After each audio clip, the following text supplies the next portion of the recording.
కోడలు పండుగకి పుట్టింటికి వెళ్తున్నప్పుడు అత్త రియాక్షన్. అత్తయ్య ఏంటి, అమ్మ కాల్ చేసింది, పండగకి ఇంటికి వెళ్తాను. అయ్యో అదేంటమ్మా, పండుగ రాకముందే ఇంటికి వెళ్తా అంటున్నావు? అంటే ఎందుకు ఈసారి కొంచెం ముందు వెళ్ళాలనిపిస్తుంది. ఏంటి ఇట్లా అంటుంది, ఏదో ఒకటి పాపాలి. అయ్యో తల్లి, నువ్వు లేకుంటే ఇల్లంతా పోసిపోయినట్టు ఉంటుంది. మా ఇంటి మహాలక్ష్మి నువ్వేనా? నువ్వు పండగ లేకపోతే ఇంట్లో పండగే లేనట్టు ఉంటుంది. నేనంటే ఇంత ప్రేమనా? సరే అత్తయ్య, మీరు ఇంతగా చెప్తుంటే నేను ఎలా వెళ్తాను చెప్పండి, మీ ఇష్టం. సరే అమ్మా. 2 minutes later. హలో వదిన, ఏం చేస్తున్నావు? కూరగాయలు కట్ చేసిన వదిన. అదేంటి వదిన, నువ్వు కూరగాయలు కట్ చేయమేంటి? నీ కూడా వెళ్ళింది పండుగకు పుట్టింటికి వెళ్ళింది వదిన. అవునా?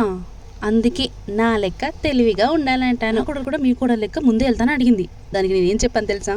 నువ్వు మా ఇంటి మహాలక్ష్మివి, నువ్వు లేకుంటే ఇల్లంతా పోసిపోతుంది అని 2-3 బిస్కెట్లు వేసేసిన. ఎవరితో మాట్లాడుతుంది? పిచ్చిది నిజమనుకుని నమ్మేసింది. లేకుంటే పండుగ పనులన్నీ ఎవరు చేశారేంటి మరి? అది పిచ్చి దాన్ని లెక్క నమ్మేసింది వదిన. నాకైతే ఫుల్ నవ్వు వచ్చేసింది. అయ్యో వదిన,